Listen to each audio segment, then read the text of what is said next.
Welcome guys to a new video, a new style of video. This is separate from all the series we've been making. Today we want to challenge AI to create a 3 at the back, a 4 at the back and a 5 at the back formation and see if AI can do better than us at Football Manager. Now with some of these we've had to use a bit of creativity in the sense of the AI's maybe not quite fully understood what we've asked, but we've near enough got it perfect. I think we're going to see some interesting results here. We start with the 3 at the back formation. Now you can see on screen here that the AI went a bit funny with adding wing backs into this. So I've kind of messed with that a little bit, pushed them a little bit further forward to be wingers. It's made quite an interesting tactic if you can already tell from me saying that. The team instructions are lacking in detail in this one, but I can assure you this does improve with the other ones. And well, let's just have a look at how this formation comes out. So for this experiment, I decided to go with Brighton. Not quite sure why, just thought middle of the table could be interesting. And obviously our first games are going to be against Everton. The point of this is really no more than just to test it for my own enjoyment and to see what kind of results it produces, whether they're actually good or not. Obviously this one could look a bit lacking and I definitely think this one's going to struggle when it comes to the defensive side of it. But it will be good to see if it's at least semi-good on and something to maybe develop your own tactic on, not necessarily use what is provided. And for this, I will just show the goal elements and maybe some additional elements where the play has been good. But yeah, for the purpose of this, it's just more to see the results we get. Should have said as well, for the purpose of this, I increased the team mentality and cohesion and everything like that as much as possible to give you a representative of how the tactic will look once familiarity has been built around it. You can see it's still a bit lacking, but as much as the editor will allow. Apart from that, we have not changed anything. Obviously, it would have been a bit crap if we did it where they've only just been given the tactic and we see how they get on. So this is a good representative of you've had the whole of pre-season to build this up. So Everton bring in a 4-4-2, looks like a pretty standard formation that we should, with attacking like this, be able to really dominate. I do think, however, though, the fact that we have little instructions may go against us. Maybe we've not given them enough direction. But, you know, 10 minutes in so far, it's fairly bang average. I wouldn't say anything stands out to me of this one so far. So I've momentarily paused only because I had not adjusted my cameras properly. McAllister has just swung in the corner. We can't really say if this is in effect because of our formation, although you can see only one player back in that corner. Very aggressive. I don't know if it's just automatically set it up like that because of the way we've been formatted. But yeah, there we go. Not much to say from that with a set piece.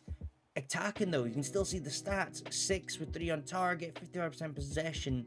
I would say, you know, if this was your first game of the season, you're kind of thinking, all right, going well, maybe some adjustments needed.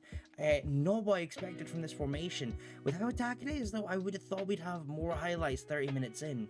Here are the halftime stats. You can see we are predominantly better in every area. There's not much going wrong so far, other than the fact we've not scored.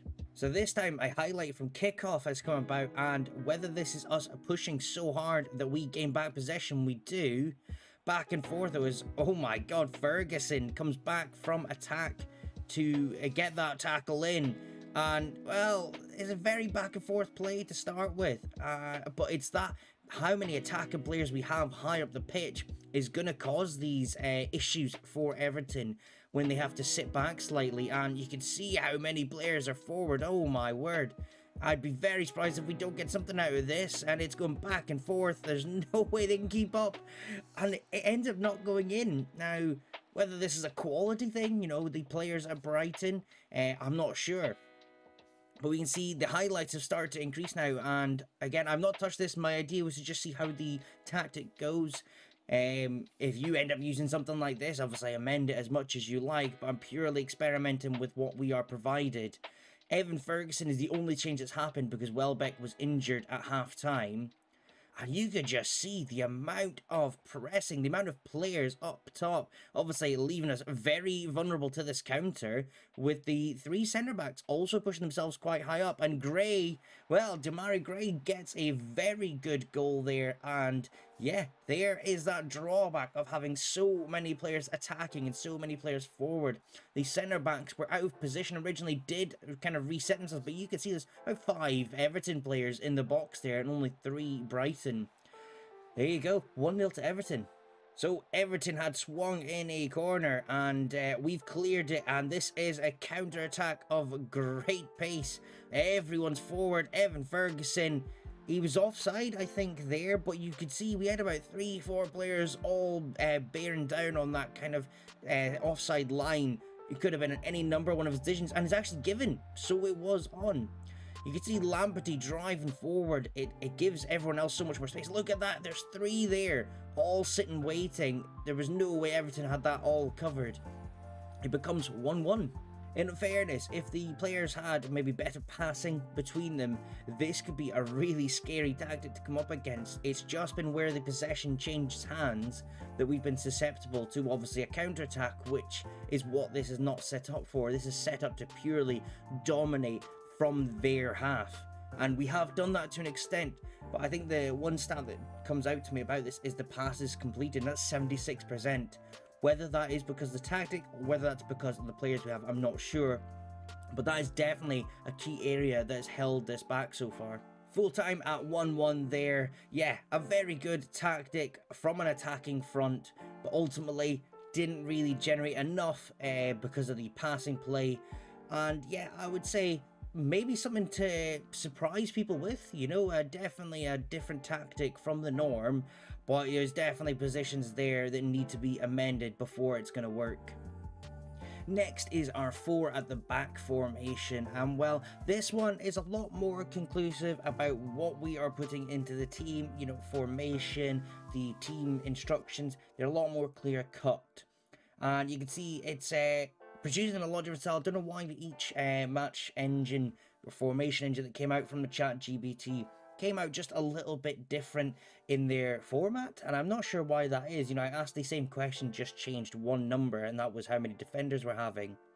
But the instruction themselves do go off of 2021, I think, a bit more, as this engine obviously is more knowledgeable of events 2021 and previous. So yeah, we're going to get some odd bits in here, but let me just show you how this formation looks. So a much more common style formation you'd see, other than the fact it's asymmetrical, not always. I mean, I've seen a lot more defensively based midfielders with 2 that close to the defense, but this time the AI has given us an asymmetric one with a D-line playmaker and an anchor. And quite interestingly is to see that there's a winger and an inside forward. I've generally only seen inside forward works in for wingers. Maybe the AI knows something I don't. I mean, the last tactic worked a lot better than I expected. But yeah, I'm keen to give this one a go and try it out. Quite interestingly, just as we're going into this one, was that the pre-match tactical advice actually had very little to input. Now, in the last one, they did have quite a lot of changes I wanted to make, but that's quite interesting to know that the staff behind Brighton's club think this formation works pretty well. Maybe that's just because obviously it is a formation you would typically see in the Premier League, but also I think the roles that are chosen by the AI are pretty much spot on in what they would see. So yeah, I'm rambling a little bit, but you get what I'm saying. This is quite curious to see that the AI can get it right in the eyes of the staff. Interestingly enough, just before this highlight came into it, I think Everton have not really given us the ball at all, but here we go. A high attack from McAllister started it. The players are getting forward. So they march Caicedo. Well, a very early goal in this formation. 3 minutes in, Caicedo driving into the box. I think with a lot more concise instructions, it is giving the players a bit more direction and a know-how of what they're doing.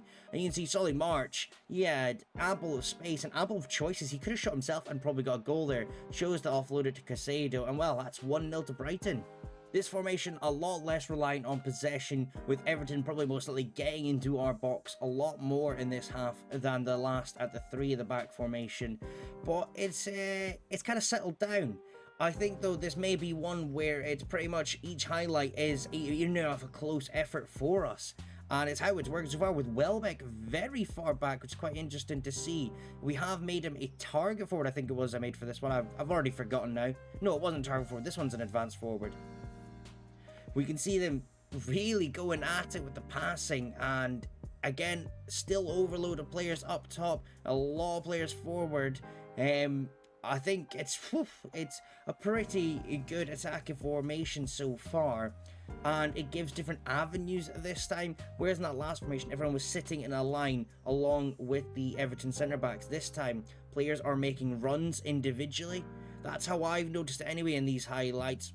Give me your take on what you see. And Casado drives into the box, hits the crossbar, and Casado is the one doing everything here at the moment. And that's in the deep line playmaker position. And Everton with a corner, and it's very close. Tactically, not seen anything different from set pieces yet. And obviously, I was right and then corrected myself, and I'm going to have to correct myself again. Danny Welbeck is playing as a target forward on attack this time. I kind of just momentarily forgot that, so that explains why he came back so deep and actually generated that run. It's quite interesting to see that he also was pressing then the Everton midfielder that had got the ball. So that target forward position just doing a lot more around the pitch than we typically see. Again, another one that may not be that actually affected by our tactic. That's more just McAllister being half decent at free kicks. It's going to go straight into another highlight. Obviously, a couple of attempts have come from corners there. Let's see. I want to see how many defenders we've got back in this set piece to see if it has been affected. Yes, there's 2 back. So, interesting that there's less players in attacking roles, so they've automatically made the corner a bit less aggressive. Maybe I'm speaking stupid. Maybe people know that happens if you don't actually create a corner tactic. I assumed there was always a template, but it might actually be, in fact, the mentality. Obviously, we're on balance for this one rather than attack where the previous one. Just a thing to note. You know, I'm trying to make so many observations here that I've never done before. But Casado finding Solly march through, and well, we've had a lot of good opportunities. That has been a big key difference. But wasted opportunities is the main factor. A quieter second half of the second half, and it's ended possibly with Everton getting one back.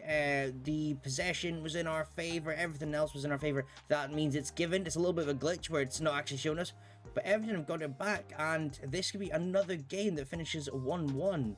Although I've given it the commentator's curse, and we're already into another highlight. This time, though, it's Everton putting the pressure on. Now, remember, obviously, the AI can change their tactic as much as they like, so it could just be that we've not reacted to a change in what they've gone for, and luckily for us, nothing comes of that. One more time for Everton. It's extra time.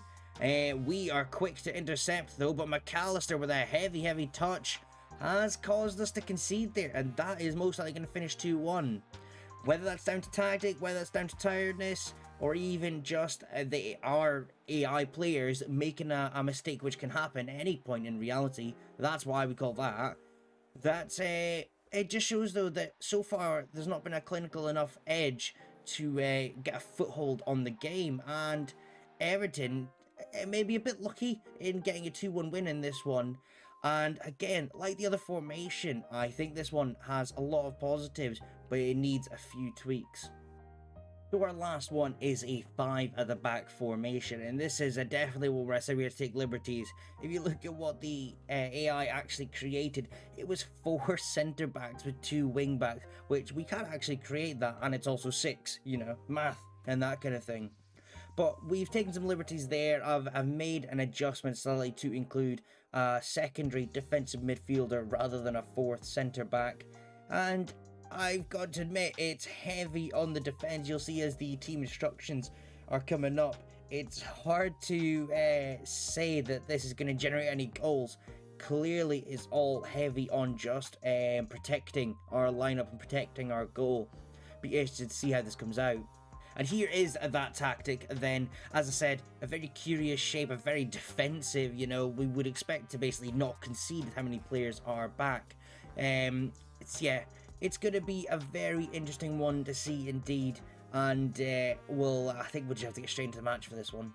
So this time our coaching staff had a lot to say about changes we should make, but I would really stress the fact that, as I said, with all 3 formations I asked of Chat GPT, it came out with very different responses for the same question with just a number difference. So I'd say if it's something you are looking to do, you are best to ask that question multiple times and take the commonalities, I would say, from the different results, because they are going to come out quite different. Big surprise is that we have a highlight first. I didn't think this tactic would produce anything, and in the end it's actually for a penalty call, which was looking a bit slack there, ref, but we'll take it if it comes about. If this one turns out to be the winning formation, I will be absolutely shocked. And maybe that's the way FM23 is. Maybe defensive approaches are going to be the way forward. McAllister barely gets that through as it hits the post and goes in. Sanchez, I think it's Sanchez that got in goal at the moment, did guess the right way. It's not Sanchez because I'm Brighton, that is Pickford. One liberty I did take as well that you may have seen is I believe it said get stuck in and stay on feet were the same. I've gone for the stay on feet because it's a defensive based formation, just made more sense to go with that. And at over 60% possession is really doing well at keeping that for us, as you would expect. But here we go, it's an Everton highlight. Nothing quite there. I didn't really know what to say on that one. I didn't know it was going to happen. Half time, the stats definitely still in our favour, and the big thing I'd like to know is that the passing completed is a lot better in this formation compared to our 3 at the back from the start. So it shows that, yeah, that 3, as much as it's good to keep them up top, it's the passes that let it down and stop the scoring, which is where those amendments need to come in from your own input. So Everton have been not doing very much so far, and we are keeping them in their half, even on a defensive tactic.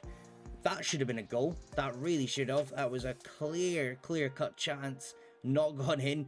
But yeah, we've absolutely pushed them up, or even on the defensive formation. It's as if we're just defensive at the halfway line. And I definitely recommend this for if you're ever in a situation of being the underdog team, because this has certainly worked so far. Obviously, we're playing Everton. They're not quite at the level of some of the bigger teams in the Premier League, but yeah, it's working. So I bet at the end of all 3 of those formations, you did not expect the 5 at the back formation to be the only one that wins a game. Definitely very much quieter, not a lot happens, but you are heavily in control of the match. And again, with a few adjustments, you push a few players forward, maybe you can generate that into more attacks. I would expect most players playing Football Manager to make changes while they're in the game. As I said, I didn't, purely just to test the formations and tactics as they were from an AI's perspective. You could even maybe go as far as halftime to ask the AI to make a change for you. But there's so much we could do with AI at this point. To say that we want to rely on it for tactics at the moment, definitely not. Definitely do not rely on AI for your tactic. But if you need some inspiration and just a little bit of help with adjustments, 100% go for it. These 3 formations, I would actually now say, are great starting blocks for something creative and something just a bit different. It would be the best way to do it. You know, possibly in this 5 at the back, I would have put an attacking midfielder. I put McAllister a bit higher up to just create something more going forward. You've already got 2 defensive players. You don't, I think, need a box-to-box midfield on top of that. But hey, that was the AI. That's not us. Then this is where the human element comes into it and to react to a game. Let me know down below in the comments what you thought of this video so far. Very different from what I've normally done. And if there's anything else you'd like me to test AI on, you know, we could do a number of things. Give them a try. If you had something very specific within a tactic you'd like to see them give it a go. Maybe you just want a purely no attacking formation. That'd be a good one. Make sure though to like and subscribe, as I said, if you've enjoyed it. And I will see you guys in the next video. Take care.